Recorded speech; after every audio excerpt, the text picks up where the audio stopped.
नमस्कार दोस्तों, रेलवे की पाठशाला में आपका स्वागत है। दोस्तों यहाँ पर एसएससी जीडी का नोटिफिकेशन 2022 यहाँ पर आ चुका है। 24,000 से ज़्यादा पोस्ट है जिनके ऊपर वैकेंसी यहाँ पर निकली हुई है।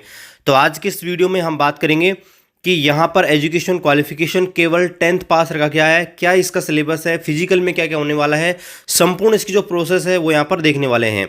चलिए शुरू करते हैं आज के इस वीडियो को। उससे पहले आपसे रिक्वेस्ट है, सभी गवर्नमेंट जॉब के अपडेट पाने के लिए अभी हमारे चैनल को सब्सक्राइब कीजिए। चलिए शुरू करते हैं। अब यहाँ पर दोस्तों, यहाँ पर हम चलते हैं नोटिफिकेशन के ऊपर।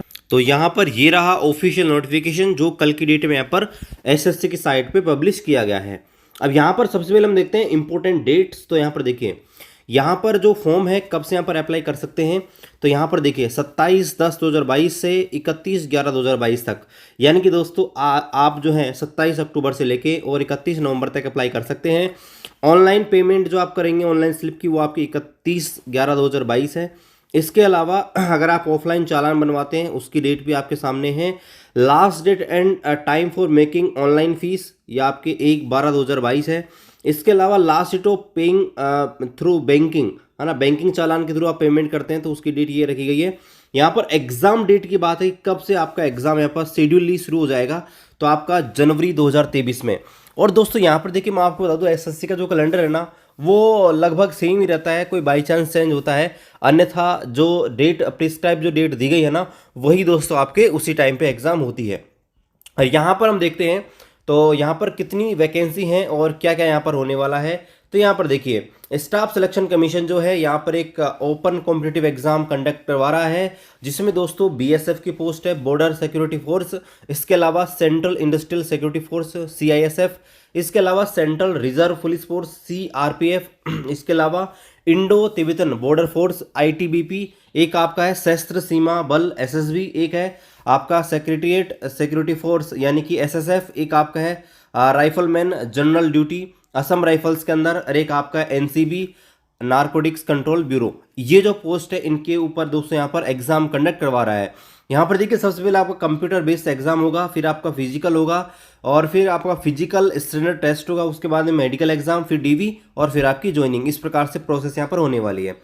अगर यहाँ पर देखें तो यहाँ पर इन्होंने डिटेल से अभी आपको बता रखा है। देखिए पहले यहाँ पर क्या होगा, यहाँ पर देखिए जो आपका एसएससी जो है वैकेंसी इंटीमेट किया है एमएचए के थ्रू, ठीक है। आगे यहाँ पर एमएचए का मतलब मिनिस्ट्री ऑफ होम अफेयर्स, ये उसके थ्रू आपने देखा होगा कि 10 लाख जो वैकेंसीज हैं उनमें आपने एक नोटिफिकेशन देखा होगा, उसमें बता रखा था कि मिनिस्ट्री ऑफ होम अफेयर में बहुत सारी वैकेंसीज हैं।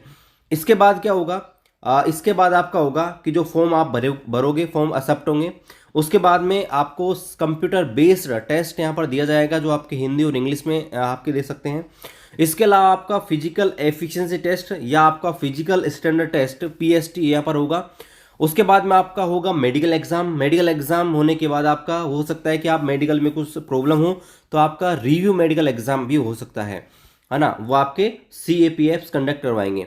इसके बाद में आपका डॉक्यूमेंट वेरिफिकेशन जो होगा, है ना, और डॉक्यूमेंट वेरिफिकेशन के बाद आपका जो है ये भी आपका CAPFs कराएगा।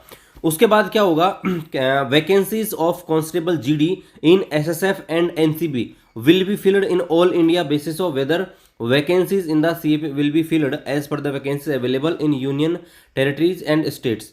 यहाँ पर देखिए जो भी वैकेंसीज है एसएसएफ की और एनसीबी की, ये आपको ऑल ओवर इंडिया में जहाँ भी वैकेंसी खाली है वहीं आपको दिया जाएगा। और यहाँ पर एनेक्सर में भी दिया गया है कि कहाँ कहाँ आपका ये सीटें वैकेंट हैं। अब यहाँ पर देखिए हम टोटल वैकेंसी की बात करें तो यहाँ पर आपको बता रखा है, देखिए ये आपका बता रखा बीएसएफ की टोटल पोस्ट है 10,497, सीआईएसएफ की जो टोटल पोस्ट है वो आपके हैं 100, सीआरपीएफ की है 8911, एसएसएफ की है 1284, आईटीबीपी की दोस्तों है 1613, और एआर की दोस्तों यहाँ पर 1697 आपके 1697 हैं।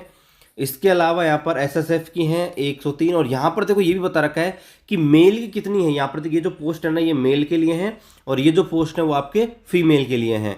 अब यहाँ पर देखो पे बैंड की बात करें तो ये जो है आपके पे बैंड 1 में आती है, यानी कि लेवल 1 की भर्ती है, और लेवल 1 के अंदर आपके आती हैं। और कुछ पोस्ट हैं एनसीबी की जो पोस्ट है वो आपके लेवल 3 के अंदर आती है, जिनका जो पे बैंड है वो यहाँ पर ये रहने वाला है।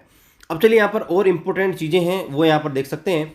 यहाँ पर देखिए बोला कि जो वैकेंसी है वो टेंटेटिव है और यहाँ पर जो वैकेंसी है वो यहाँ पर बाद में चेंज की जा सकती हैं।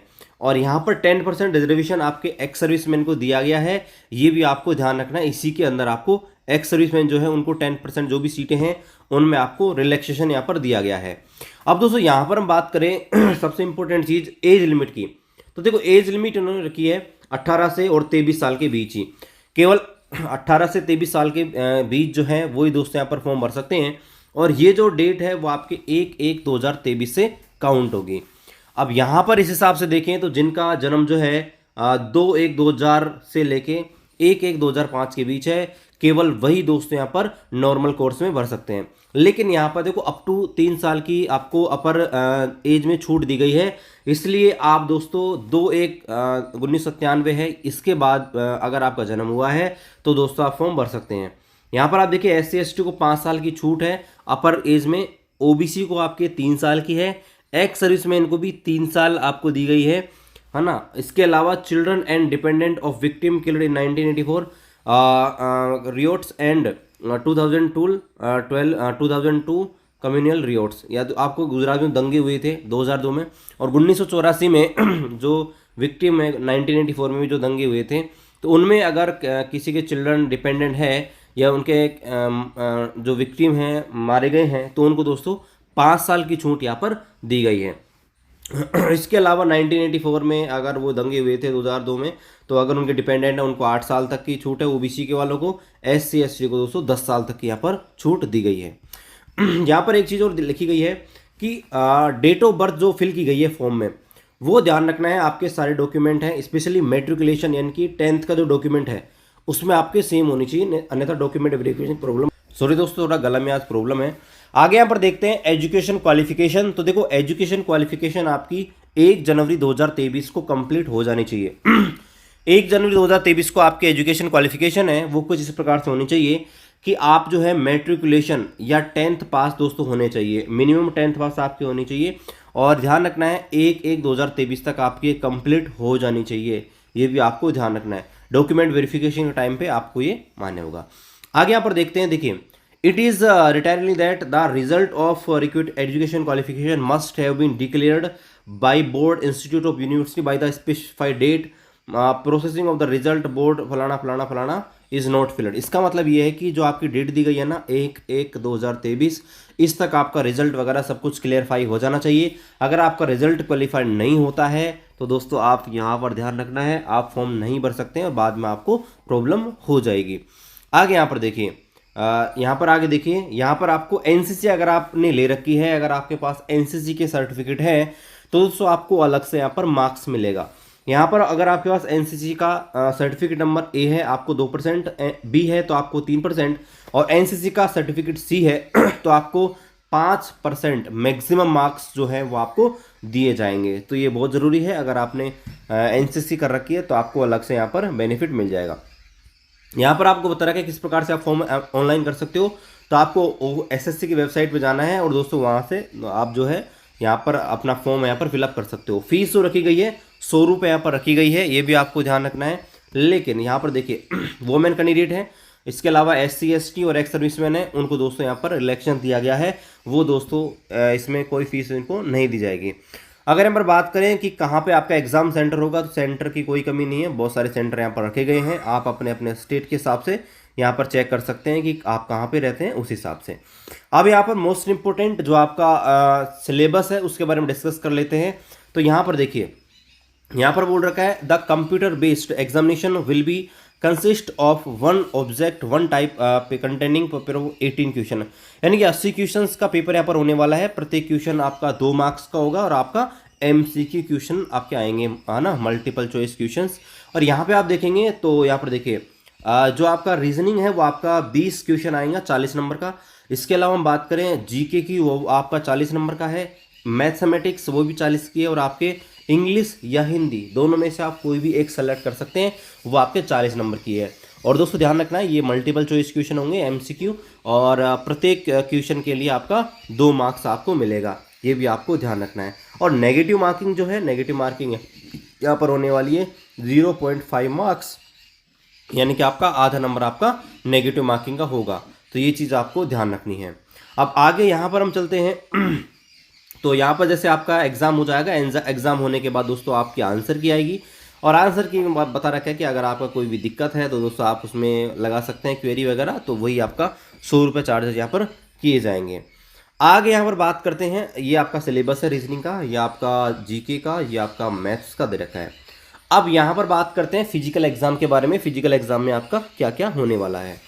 तो यहाँ पर देखिए, यहाँ पर बोल रखा है based on the performance in CBT, यानी कि सीबीई एग्जाम जो होगी उसके परफॉर्मेंस के आधार पर जो कैंडिडेट है उनको पीईटी या फिर पीएसटी उन पे सेलेक्ट किया जाएगा। अब यहाँ पर देखिए बात करते हैं फिजिकल एफिशिएंसी टेस्ट यानी कि PET and physical standard test PST will be conducted at various center, यानी कि बहुत सारे सेंटर हैं जो आपके सीएपीएफ कंडक्ट करवाएगा। और यहाँ पर देखिए ये जो डॉक्यूमेंट्स वगैरह हैं वो उसी टाइम पे आपके देखे जाएंगे।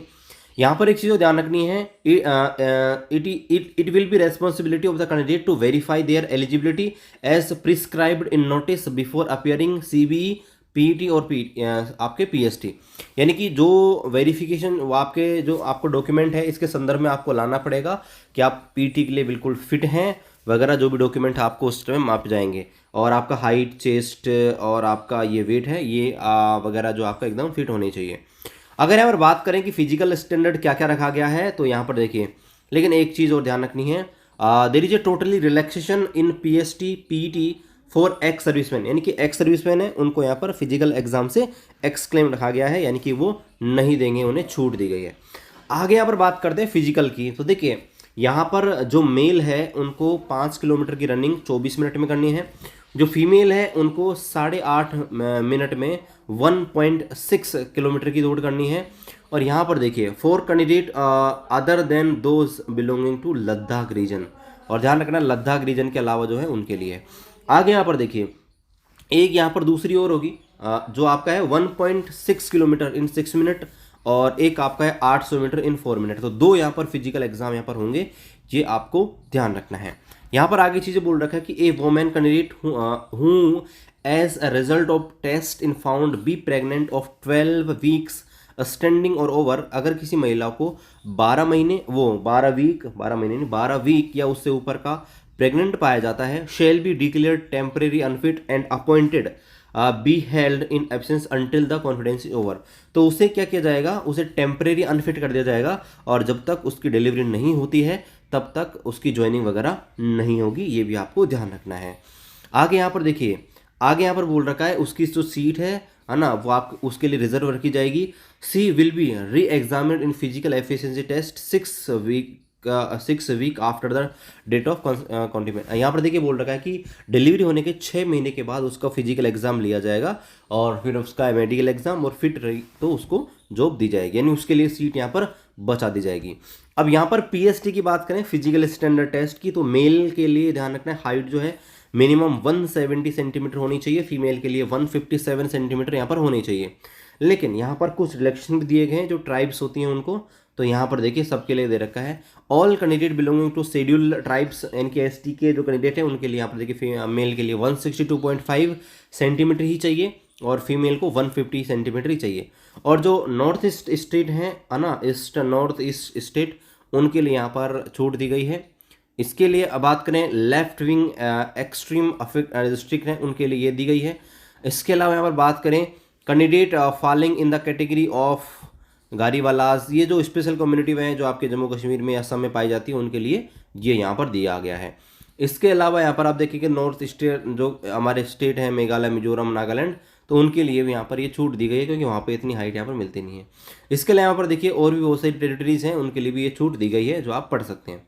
यहाँ पर हम चेस्ट की बात करें तो चेस्ट के लिए बता रखा है कि जब male candidate should have follow standard in chest measurement, तो यहाँ पे देखिए 80 सेंटीमीटर चेस्ट होना चाहिए और मिनिमम 5 सेंटीमीटर फूलना चाहिए, तब जाके आप उसमें पास होंगे। यहाँ पर देखिए, लेकिन वही रिलैक्सेशन दिया गया है तो आप रिलैक्सेशन यहाँ पर पढ़ सकते हैं। वेट, यहाँ पर वेट की बात करें तो वेट जो है वो आपका दोस्तों आपके फिट होने चाहिए, ऐसा नहीं कि ओवर वेट वगैरह हो। तो मेडिकल स्टैंडर्ड के आधार पर आपका जो वेट है वो यहाँ पर होना चाहिए। यहाँ पर स्क्रूटनी होगी और उसके बाद में आपका क्या होगा, पीईटी होगा, पीएसटी वगैरह होगा, फिर आप पास हो जाएंगे तो आपकी यहाँ पर देखो मेडिकल एग्जाम होगा। तो मेडिकल एग्जाम जो है इसके ऊपर हम डिटेल से अलग से वीडियो बना देंगे, उसकी टेंशन आप मत लीजिए। है ना। तो यहाँ पर एग्ज़ाम के बारे में आपको अलग से कुछ इंस्ट्रक्शन भी दिए गए हैं। ये आपका जो आईडी कार्ड है उसके बारे में बता रखा है कि आपको क्या चाहिए। देखो मिनिमम पासिंग मार्क्स जो आपके रखे गए हैं, जो आपका सीबीटी एग्ज़ाम है वो दोस्तों यूआर के लिए 30% है, ओबीसी डब्ल्यूएससी 25 है, और जो एससी एसटी वगैरह हैं उनके लिए 20% मिनिमम मार्क्स यहाँ पर होने चाहिए। वैसे तो आपको पता है कि पिछली बार कट ऑफ कितना गया था, लेकिन फिर भी आप ये लगा सकते हैं कि ये मिनिमम मार्क्स है, अगर किसी प्रकार से पेपर टफ या जो भी वगैरह हो जाए तो। ठीक है, अब यहाँ पर बाकी कुछ इम्पोर्टेंट इंस्ट्रक्शन है नहीं, मैंने आपको यहाँ पर दे दिया है। जो भी इम्पोर्टेंट चीज़ें थी वो हमने आपको बता दी है। अब फिर भी हम नीचे और देख लेते हैं अगर कुछ इम्पोर्टेंट चीज़ें मिलती हैं तो नीचे की तरफ आपको पूरा बता रखा है किस प्रकार से आप फॉर्म भर सकते हैं। फोटोग्राफ आपको कुछ इस प्रकार की लगानी है, ना कि इस प्रकार की जो नीचे दिखाई गई है ना, उस प्रकार की फ़ोटोज़ आपको नहीं लगानी है, जैसे साइड से वगैरह। तो वो चीज़ें आपको ध्यान रखनी है। जैसे मैं आपको दिखाऊं तो आपको फ़ोटो लगाते टाइम विशेष रूप से ध्यान रखना है, इस प्रकार की फ़ोटो नहीं चलेगी। ठीक है, इस प्रकार की नहीं चलेगी, इस प्रकार की नहीं चलेगी। जो फर्स्ट वाली फ़ोटो है इस प्रकार की फ़ोटोग्राफ आपको अपलोड करनी है, अदरवाइज़ आपका फॉर्म रिजेक्ट हो सकता है। जी हाँ, ये आप देख सकते हैं, इस प्रकार की फ़ोटो आपको नहीं लगानी है। बाकी किसी प्रकार का डाउट है आप कमेंट कीजिए, हम उसका रिप्लाई देने की पूरी कोशिश करेंगे। बाकी दोस्तों मिलते हैं आपसे अगले वीडियो में। अपने दोस्तों के साथ वीडियो को शेयर कीजिए, चैनल पर आपने चैनल को सब्सक्राइब कीजिए। मिलते हैं अगले वीडियो में, तब तक जय हिंद, वंदे मातरम।